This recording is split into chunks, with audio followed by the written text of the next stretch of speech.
말씀드리려고 하는 것이 아닙니다. 그 가운데 심령이 가난한 자는 복이 있나니 천국이 저희 것이며 이렇게 된 부분이 있는데, 사실은 이 말씀은 여러 번 신앙생활을 오래 하신 분들은 정말 많이 말씀으로 들은 것 중에 하나라고 생각을 합니다. 저는 오늘 조금 각도를 다른 면에서 좀 살펴보려고 하는 면이 있습니다. 먼저 하나님의 말씀, 마태복음 5장 3절에 있는 말씀을 봅니다. 심령이 가난한 자는 복이 있나니 천국이 저희 것이며. 누가복음 6장 20절에는 또 이렇게 표현하고 있습니다. 예수께서 눈을 들어 제자들을 보시고 가라사대 가난한 자는 복이 있나니 하나님의 나라가 너희 것이며. 참 가난하게 산다고 하는 것이 어떤 것인지를 저는 이제 어려서는 조금 느끼고 살았습니다.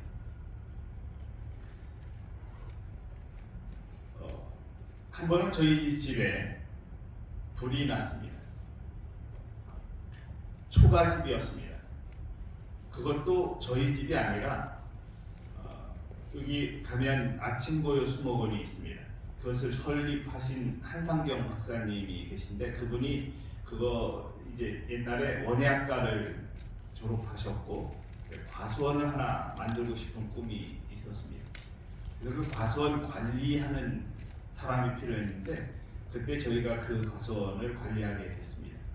그래서 저희 집에 이제 초가집을 하나 저희가 살도록 사주신 집이었습니다. 근데 그 집이 불이 났습니다. 정말 먹을 것이 없어서 어머님이 영양실조로 쓰러지신 상태였습니다. 누워 계시는 상태로 이 머리를 가누지 못하시는 정도였습니다.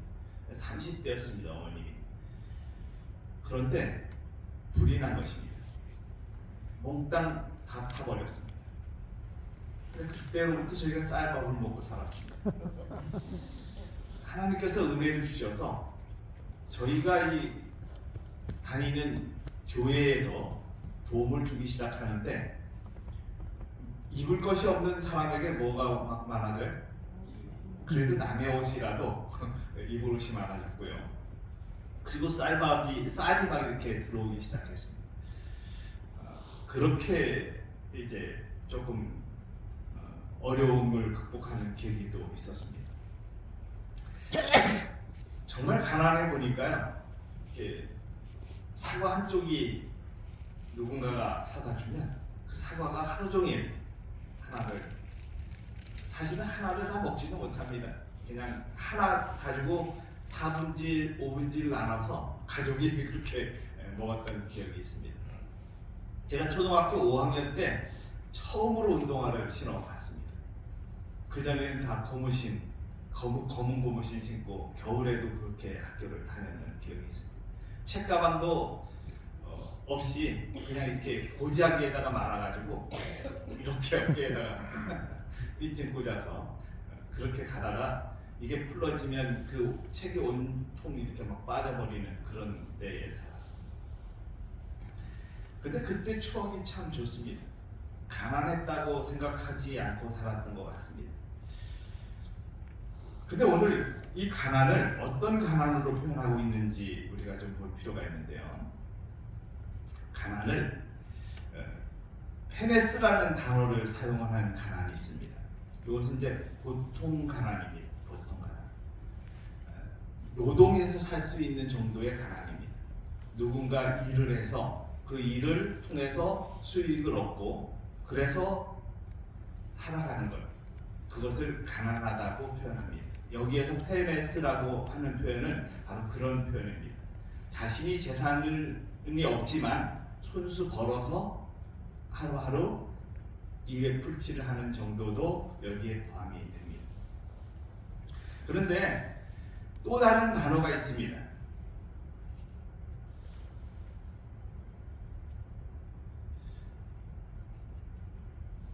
푸토코스라는 단어는 아무것도 소유하지 않은, 정말 내가 일을 해서 벌 수도 없는 그런 상태의 가난을 표현하고 있습니다. 빈곤이라고 표현할 수도 있고요. 그래서 여기 표현은 거지가 될 만큼 가난해서 남의 도움을 필요로 할 정도로 가난한 사람을 가리키는 말을 푸토코스라고 말합니다. 여기 심령이 가난한 자라고 하는 그 가난을 표현할 때 바로 이 단어를 사용하고 있습니다. 그러니까 우리가 이제 오늘 가난을 이야기하는데 그 가난의 정도가 어떤지를 조금 이제 실감을 해볼 필요가 있습니다.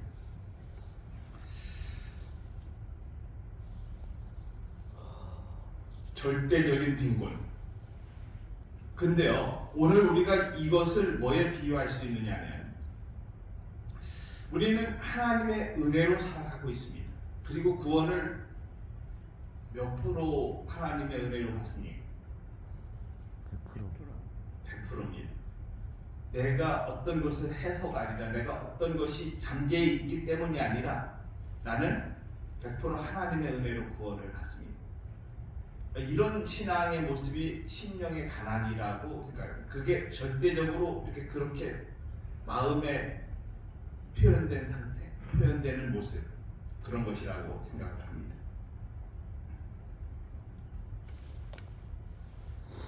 근데 이 한자 중에 허심이라는 단어가 있습니다. 이 허심이라는 단어의 뜻을 좀 찾아보면 마음을 비움, 마음이 비어있는 사람이라는 뜻을 가지고 있습니다. 만약에 사람에게 외적인 가난이 하나님께로 향하는 어떤 데에 큰 도움을 준다면 가난은 복입니다. 근데 그 외적인 가난이, 지금 내가 살아가는 삶에서의 가난이 하나님께로 향하는 데 절대적으로 도움이 된다면 그것은 가난이 복입니다. 그런데 만약에 그 가난이 나로 하여금 절망하게 하고 하나님을 욕하게 하고 하나님께로 향한 원망을 가지게 하고 그런 상태라면 그게 복입니까? 아닙니다. 만약에 우리가 가지고 있는 부가 하나님께로 향하는데 절대적으로 도움이 된다면 그 부는 축복입니까? 저주입니까? 축복입니다. 근데 그 부가 하나님께로 향한 마음의 심령의 가난을 조장해 주지 못하고 오히려 내가 더 높아지게 만드는 역할이 된다면 그 부는 저주입니까? 축복입니까? 저주입니다. 그러니까 이게 우리가 가지고 있는 어떤 심령 속의 생각이 부와 가난의 척도를 지금 가난한 상태 그리고 부자인 상태 이런 것들로 평가하는 것이 아니라 오로지 뭐예요? 마음이라는 것입니다. 마음의 가난, 그것은 하나님께로 향한 절대적인 신뢰를 의미해주고 있습니다. 가난으로 하여금 하나님께 대한 무관심을 가지게 만드는 것은 복이 아닙니다. 그러나 그 가난이 하나님께로 향하는 데 도움이 된다면 그 가난은 축복입니다. 그런데 부도 마찬가지라는 것입니다.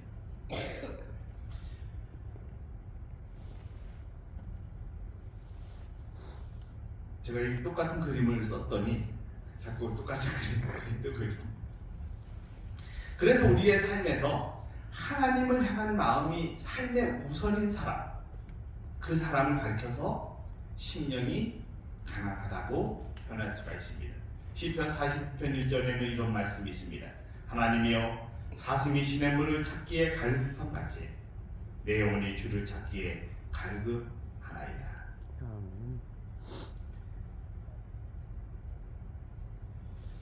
그래서 하나님을 향한 마음이 우선인 사람, 한 번은 신앙이 없는 한 사람이 정말 하나님께 마음이 들여진 한 청년에게 이렇게 물었습니다.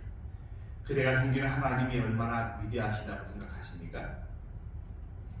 그랬더니 청년은 이렇게 대답을 합니다. 제가 섬기는 하나님은 너무 크셔서 광대무변한 우주에 가장 차시고 한편 너무도 작으셔서 인간의 모든 변화된 마음, 성화된 마음 속에 거하십니다 라고 대답을 했습니다. 지금 우리는 하나님께로 향한 첫 발을 디디고 있는 분이 계실지 모르겠습니다. 그런데 그것이 진실하고 그것이 정말 하나님께로 향한 절대적인 마음을 갖는다면 그것을 심령이 가난한 마음이라고 표현할 수 있습니다. 저에게는 딸이 하나 있고 아들이 하나가 있습니다. 아들이 이제 그 신학을 해서 최근에 목회의 길을 걸었습니다. 근데 그 목회의 길을 걷고 이제 목회자 협의회가 있습니다. 목회자 협의회를 갔는데 제게 거기에서 이제 그 새로 채용된 목사님, 전도사님들을 소개하는 시간이 있었습니다. 근데 그 찰나 저에게 막 사진이 막 날라오기 시작합니다. 거기에 계신 아는 목사님들이 저에게 사진을 보내주신 것입니다. 그래서 뭐 소개하는 모습까지 그리고 동영상까지 찍어서 저에게 보내주었습니다. 이 사진은 저희 담임 목사님께서 우리 아들이 특장하는 모습을 찍어서 보내주셨습니다. 그리고 이제 어제 저녁에 그 채용된 교회에서 제 아들이 설교를 하고 있는데 거기에 또 그 교회에 참석한 제 친구 목사가 사진을 또 찍어서 보내주었습니다. 제가 아들이 목회를 시작하니까 좋을까요, 나쁠까요?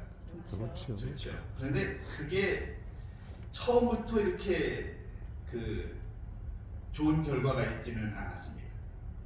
저는 사실 목회의 길을 걷고 싶었습니다. 근데 여건이 저에게 됐는데도 제가 천등 용기를 내지 못했던 시절이 있었습니다.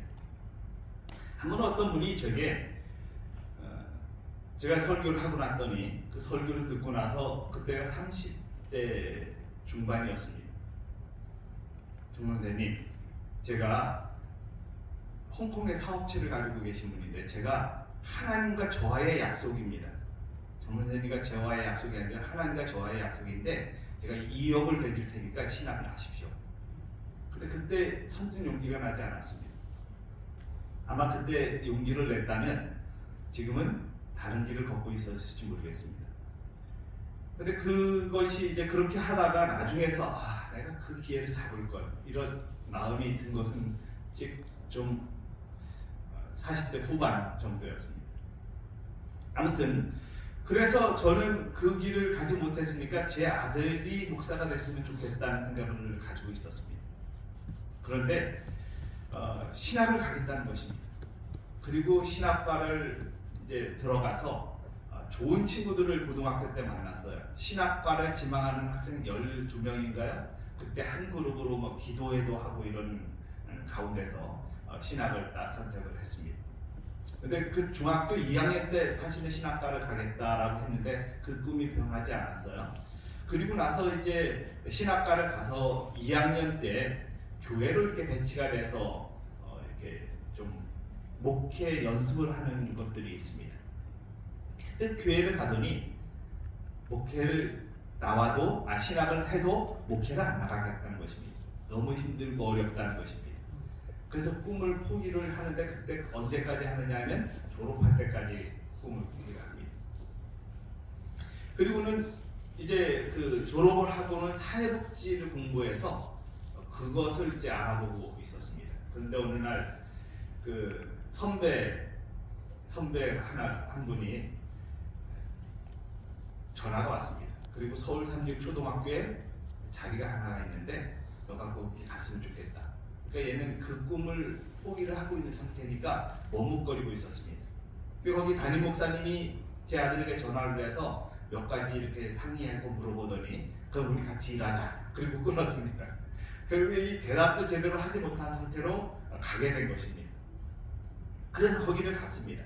그리고 거기서 2년, 3년 일을 하게 됐는데 3년 동안 일을 하면서 이제 목회 채용 시험을 보게 됐습니다. 근데 거기서 일하는 동안 거기에 담임 목사님께서 여러 가지 영향을 주셔서 목회를 시작하겠다는 결심을 하게 됐습니다. 시험도 보고 그리고 이제 결국 목사가 된 것입니다. 쟤는 이제 부자잖아요. 아들과 제가 부자 관계잖아요. 근데 아들이 목회를 하고 난 다음에 저는 더 부자가 된 기분이 듭니다. 하나님께서 은혜를 주셔서 그 마음속에 있는 것들을 채워주시는 기회들이 있다는 사실들을 보게 됩니다. 그리고 이렇게 사진을 찍어주시는 분들 때문에 제가 더 행복한 시간들을 갖는 것 같습니다. 성경에 보면 부자 이야기가 나옵니다. 부자의 두 사람을 제가 오늘 소개를 드리려고 합니다. 첫 번째 부자는 부자 청년이라는 표현을 쓰고 있는 한 사람입니다. 마태복음 19장 20절에 보면 그 청년이 이르되 이 모든 것을 내가 지켜 싸운데 아직도 무엇이 부족합니까? 라고 말합니다. 선한 선생님이여 내가 어떻게 하면 영생을 얻겠습니까? 라고 질문하고 들어온 사람이었습니다. 그는 내가 이 모든 것을 지켰다라고 표현하고 있습니다. 그러면 어떤 삶을 살았던 얘기입니까? 선하고 아름답고 하나님을 향한 마음을 가지고 있다는 얘기입니다. 하나님께 관심이 없는 사람이 아니라 뭐한 사람이에요? 하나님에 대해서 관심을 가지고 있는 사람이었다는 것입니다. 근데요, 예수님이 이 청년이 질문을 하는데 어떻게 하면 영생을 얻겠습니까? 라고 질문을 했어요. 그랬더니 계명을 지켜라 이렇게 말씀을 하셨습니다. 그랬더니 청년이 뭐라고 대답해요? 내가 계명 다 지켰습니다 라고 표현을 합니다. 뭐 살인하지 말라, 간음하지 말라 이런 것 다 포함해서 지켰다는 것입니다. 그랬더니 예수님이 내가 온전하고자 할진대 뭐 하라고요? 가서 내 소유를 팔아 가난한 자들에게 주라 라고 말씀하시는 것입니다. 근데 이 사람이 가지고 있는 소유가 많기 때문에 팔으라고 하는 것이 아니라 이 사람이 뭐 때문에 문제가 된다고 하는 얘기였습니까? 부가 이 사람에게는 영생을 얻는데 장애가 되고 있었다는 얘기였습니다. 이 청년이 가지고 있는 부가 아까 제가 처음에 표현한 것처럼 하나님을 믿는데 절대적인 도움이 되는 축복이 아니라 하나님을 믿는데 장애가 되는 하나의 역할을 가지고 있었다는 얘기입니다.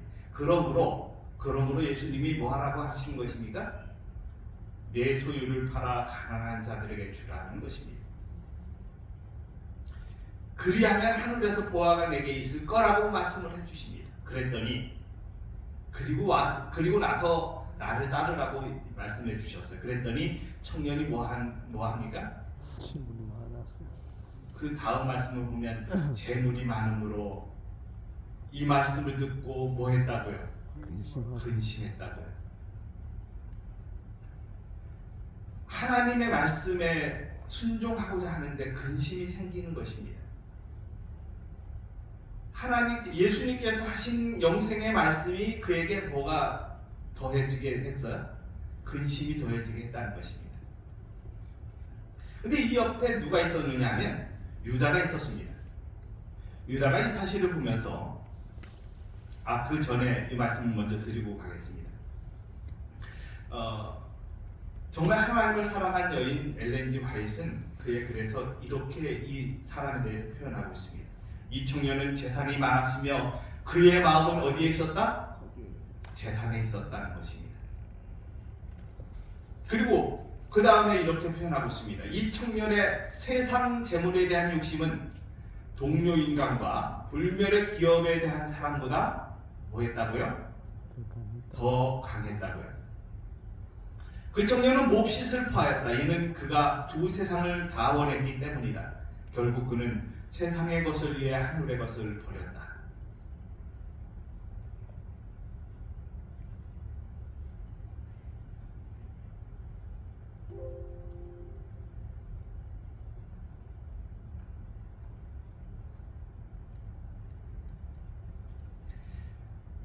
세상을 사랑하는, 재물을 사랑하는 힘이 인간의 마음을 마비시킬 때가 있습니다.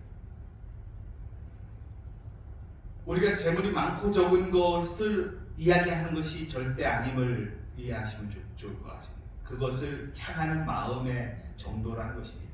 재물을 더 사랑하느냐, 하나님을 더 사랑하느냐, 그 차이점이라는 것입니다.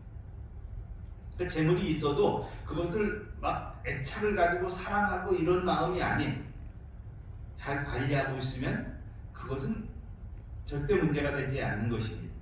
그러나 그것이 더 관심이 크고 하나님보다 더 우선 자리에 있다면 그것은 문제가 된다는 사실을 이야기하고 있습니다. 심령의 가난을 이야기하다 보니까 이런 부분들이 있다는 것입니다. 근데 이때 유다가 바로 옆에 있었습니다. 예수님이 이렇게 말씀하시는 광경과 모든 것을 보고서 유다가 느낀 생각은 뭐였냐면 저렇게 하면 안 되는데 저 부자를 어떻게 했어야 되는데 우리 제자로 썼어야 되는데 나 여기 함께 있게 했어야 하는데 그러면 더 우리 사업이 발전했을 텐데 라는 생각을 가집니다. 그리고 그가 가진 생각이 뭡니까? 예수님보다 자기 자신은 더 뭐하다고요? 현명하다고 생각을 합니다. 우리가 자꾸 이런 착각을 가지고 살아갈 때가 있습니다. 내가 더 예수님보다 현명하다고 생각, 예수님보다 더 유리하게 잘 사용하고 있다는 생각, 그것이 바로 심령의 가난한 자의 마음이 아니라는 사실을 오늘 이 사람을 통해서 표현해주고 있습니다. 두 번째로 나타나는 부자가 있습니다. 여러분이 잘 아시는 삭개오입니다. 삭개오도 부자입니까 아닙니까? 부자였습니다. 부자였습니다. 여기에 성경이 그렇게 표현하고 있습니다. 성경이 부자 덕간이라고 부자 청년이라고 이야기합니다. 그 다음에 성경이 또 뭐라고 얘기해요? 삭개오는 부자라고 표현하고 있습니다. 그러니까 부자인 것입니다. 성경에 이렇게 표현되어 있으니까 부자인 것입니다. 근데 삭개오는 어떤 여기 누가복음 19장 2절에 이렇게 표현하고 있습니다. 삭개오라 이름하는 자가 있으니 세리장이요 또한 부자라 이렇게 표현하고 있습니다. 그런데 시대의 소망이라는 책, 엘렌 G 화이트가 기록한 시대의 소망이라는 정말 유명한 책인데요. 이 책에는 이렇게 표현하고 있습니다. 삭개오는 성령의 깨우치심에 복종하였으며 우리들과 또 고대 이스라엘을 위하여, 고대 우리를 이스라엘이라고 표현합니다. 우리를 위하여 기록하신 말씀의 가르침을 지키기 시작하였다. 그러니까 이 당시의 성경책, 고대에 기록된 이스라엘에 기록하신 말씀을 그 예수님 당시에 이렇게 두루마기로 읽기도 하고 그런데 그런 것들을 가르침을 들은 데마다 지키려고 했다는 것입니다. 그것이 언제였냐면 예수님 만나기 전에도 이런 마음이 있었습니다.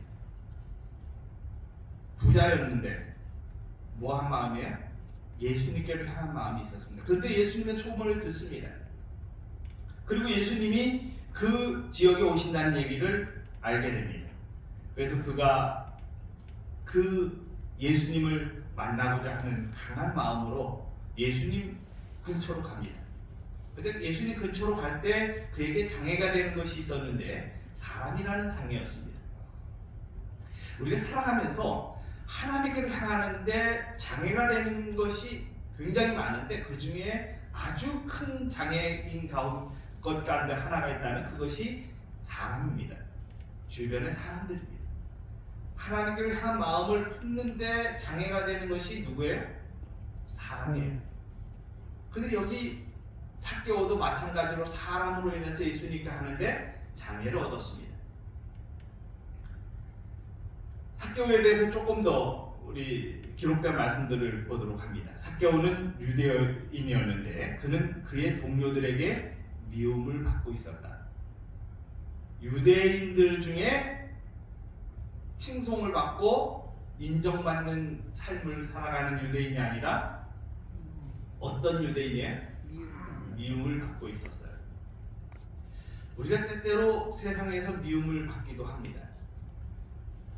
근데 잘못해서 미움을 받기도 해요. 근데 잘못하지 않아도 미움받는 데도 있습니다. 근데 이 삭개오의 같은 경우는 그가 과거에 어떤 삶을 살았다는 것입니까? 미움받을 만한 삶을 살았다는 것입니다. 그래서 미워한 것입니다. 근데 예수님은 어떻습니까? 유대인이셨어요. 근데 사람들이 예수님을 미워하는 사람들이 있었습니다. 근데 미움받을 행동을 해서 미움을 받으셨을까요? 그렇지는 않습니다. 그들 사두 개인이나 그 사마리아인들 아니죠.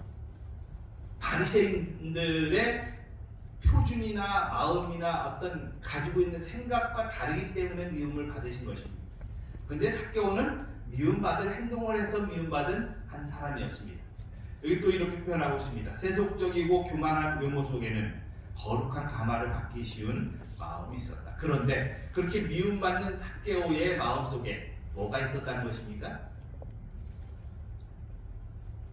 교만하고 다른 사람의 것을 갈취하던 마음 속에 거룩한 가마를 받기 쉬운 마음이 있었다는 것입니다. 요게 심령의 가난한 마음입니다. 아멘. 그리고 이렇게 표현하고 있습니다. 삭개오는 성경을 알았으며 그의 행습이 잘못되었음을 깨닫고 있었다. 이제 그는 크신 선생의 말씀을 듣자 하나님 앞에 죄인임을 느꼈다. 또한 예수에 대하여 들은 말로 그의 마음속은 희망으로 불타올랐다. 이런 마음이 바로 심령이 가난한 마음이라는 것입니다. 그래서 삭개오는 이렇게 예수님께 말합니다. 주여 보시옵소서. 내 소유의 절반을 가난한 자들에게 주겠으며 만일 네 것을 토색한 일이 있으면 4배나 갚겠나이다. 대단한 결심을 하는 것입니다.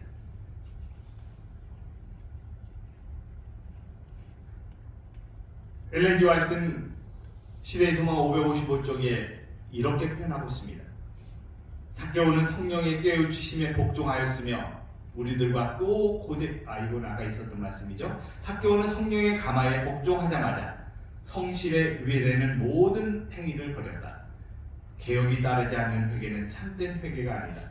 그리스도의 의는 자복하지 않고 버리지 않은 죄를 덮는 의투가 아니다. 이렇게 표현하고 있습니다.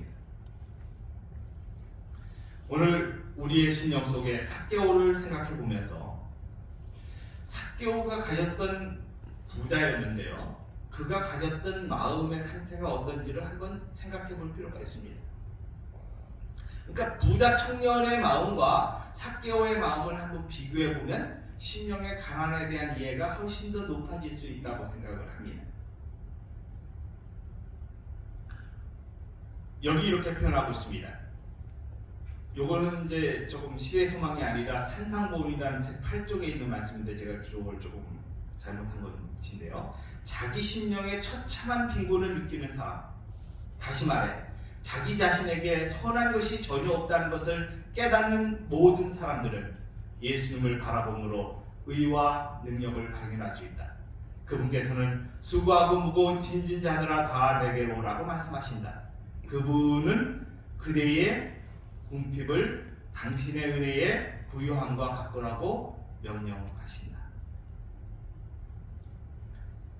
오늘 하나님께를 향한 절대적인 마음, 그것이 전체인 마음을 소유하게 되시기를 간절히 바랍니다. 아멘. 거룩함이란 하나님께 전체를 바치는 것이며 마음속에 있는 하늘의 원칙에 마음과 생애를 완전히 복종시키는 것이 거룩함이라고 표현하고 있습니다. 하나님께 전체를 바치는 마음, 마음속에 있는 희망이 그분께로 향하는 마음, 그것이 심령이 가난한 자의 마음입니다.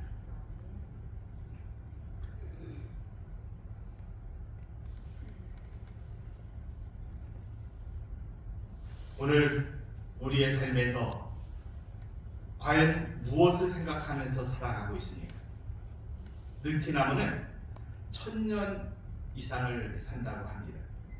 가장 높이 클 때 한 25m 정도까지 자란다고 합니다. 근데 그 나무의 씨앗은 겨우 4mm에 불과하다는 것입니다. 헨리 포드는 이렇게 표현하고 있습니다. 크게 생각하되 작게 시작하라.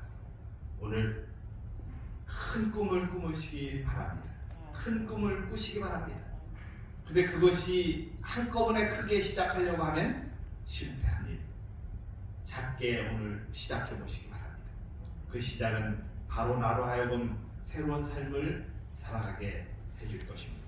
오늘 심령의 가난이 하나님께로 향한 마음에 절대적인 신뢰가 포함된 마음이 되어서 정말 가난을 경험하는, 아까 그 가난 속에 정말 내 힘으로는 살아갈 수 없는 그 가난의 정도를, 심령의 가난의 표현하고 있는 것처럼 오늘 하나님 외에는 아무것도 의지할 것이 없는 것을 경험하는 삶, 그것이 오늘 여러분의 삶과 저의 삶이 되기를 간절히 바랍니다. 다 함께 기도드리겠습니다. 살아계신 저희들의 아버지, 우리 속에 하나님께 향한 절대적인 신뢰의 마음을 소유하게 인도해 주시옵소서. 아멘. 그분을 사랑하는 마음이 정말 우리의 모든 것을 삼킬 수 있는 삶이 되도록 인도해 주셔서 우리의 삶에서 하나님께로 향하는 마음의 장애가 되는 것들을 과감하게 포기할 수 있는 지혜로운 마음을 소유하게 해주실 예수님 귀하신 이름으로 간절히 기도드립니다. 아멘.